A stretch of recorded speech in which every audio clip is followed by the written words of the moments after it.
नवाली ठाड़ी सासु तुहरे पुतवा कै काठी निकाले जवा घूमर के नाही ताके हे हो हमारी बारिया घूमर के नाही ताके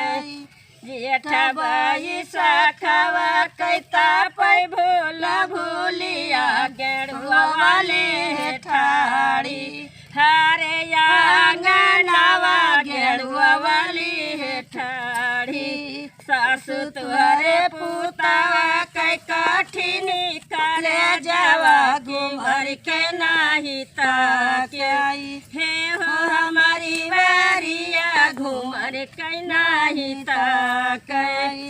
जेठ बाई सखवा कैता पै भूला भूलिया बिरौनाली ठाड़ी हरे आंगनवा बिरौनाली ठाड़ी सासु तुहरे